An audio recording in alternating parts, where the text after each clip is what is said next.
दोस्तों, आलस मनुष्य के जीवन का सबसे बड़ा शत्रु है। गौतम बुद्ध ने आलस को दूर रखने के कुछ उपाय बताए।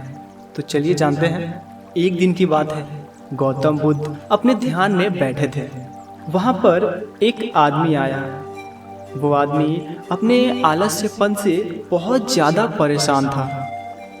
आलसी आदमी गौतम बुद्ध से बोला, हे महात्मा, मेरी मदद कीजिए।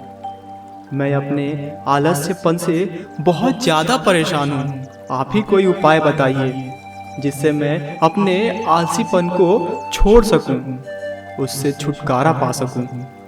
तब गौतम बुद्ध ने उस व्यक्ति से कहा, पहले मुझे यह बताओ कि तुम्हें क्यों लगता है कि तुम एक आलसी हो।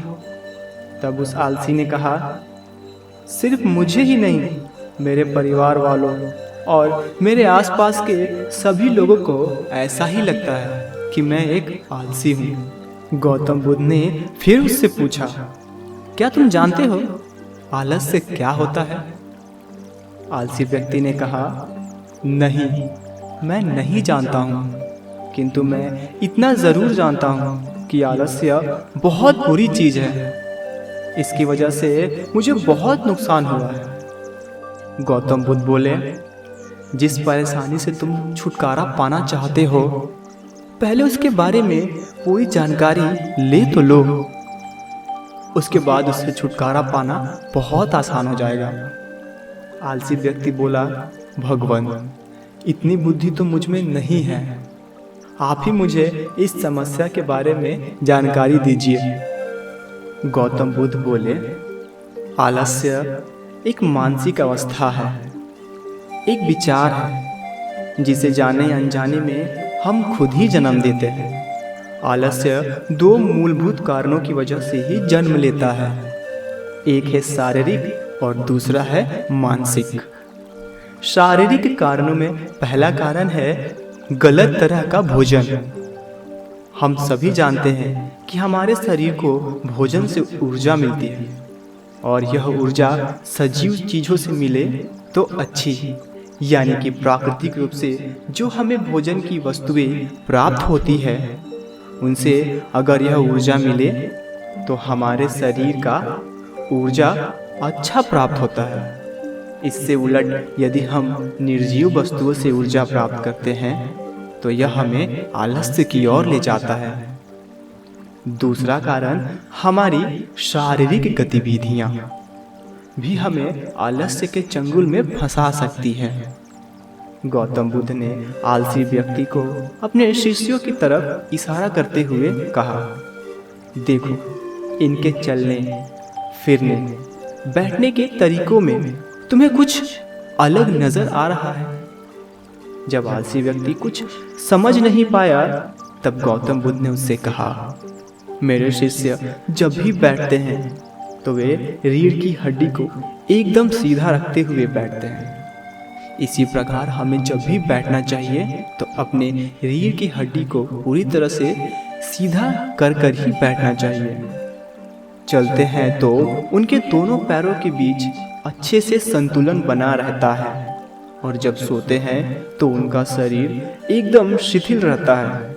ऐसा करने से उन्हें रात्रि में एकदम सही तरीके से नींद आती है।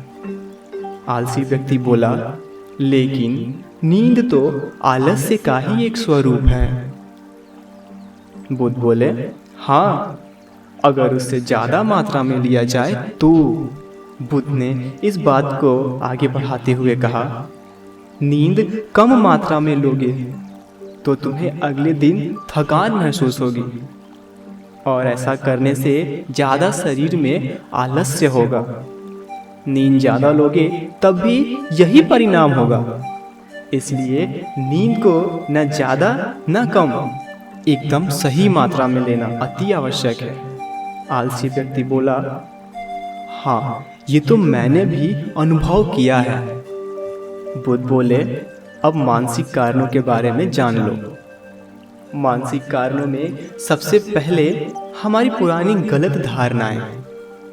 अक्सर ऐसा होता है कि हम पहले जिन कामों में असफल हो चुके हैं, हमारे अंदर ऐसी भावनाएं बन जाती है कि हम उस काम में हमेशा असफल रहेंगे, जिस वजह से हमें उस काम को करने में आलस आता है। ऐसी धारणाओं से छुटकारा पाने का एकमात्र उपाय है कि हमें अपने मन को यह समझाना चाहिए कि पिछली बार जब हम उस काम में असफल हुए थे तो उसके बारे में जितना जानते थे, अब हम उस काम के बारे में उससे ज़्यादा जानते हैं, क्योंकि असफल होने के बाद हम उससे काफ़ी कुछ चीज़ें नया सीखते हैं। बुद्ध बोले, दूसरा कारण है आलसी और कामचोर लोगों की संगत। कई बार ऐसा होता है कि हम आलसी नहीं होते, मगर जिनके साथ हम रहते हैं हम उनके जैसे ही बनते चले जाते हैं। इससे छुटकारा पाने का बहुत सरल उपाय है, कामचोर और आलसी व्यक्तियों से दूर रहो। ऐसे व्यक्तियों की संगत में रहो जो अपने कर्मों को, अपने कामों को बड़ी लगन से करते हों और उनसे तुम्हें सीखने को बहुत कुछ मिलेगा। गौतम बुद्ध ने तीसरा कारण बताते हुए कहा, यह कारण आलस्य के लिए सबसे बड़ा कारण है, काम को कल पर टालते रहना। यह कारण इतना शक्तिशाली है कि किसी भी व्यक्ति को बर्बाद कर सकता है। इससे बचने का सबसे आसान उपाय यह है कि जो काम जितनी जल्दी संभव हो उसे उतनी ही जल्दी कर लेना चाहिए। गौतम बुद्ध ने आलसी व्यक्ति से एक सवाल पूछा। मान लो तुम किसी रेगिस्तान में फंस गए और तुम्हें प्यास लगी है, तब तुम क्या करोगे? आलसी व्यक्ति बोला, मैं जल्दी ही रेगिस्तान के आसपास कोई गांव की तलाश करूंगा या ऐसी जगह की तलाश करूंगा जहां मुझे पानी मिल सके। गौतम बुद्ध बोले, अगर तुम्हें काफ़ी देर ढूंढने पर भी पानी ना मिले तब तुम क्या करोगे? आलसी व्यक्ति बोला, मैं तब भी अपनी तलाश जारी ही रखूंगा, क्योंकि ऐसी परिस्थिति में मेरे पास कोई और दूसरा विकल्प होगा ही नहीं। गौतम बुद्ध बोले, बिल्कुल सही।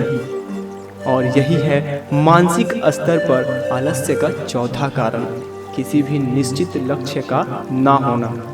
यह भी आलस की ओर ही ले जाता है। अब सुनो पांचवें कारण के बारे में। गौतम बुद्ध बोले, सोचो कि तुम्हारे पास काफ़ी सारे सोने और जवाहरात हैं जो तुम्हें एक जगह से दूसरी जगह ले जाना है।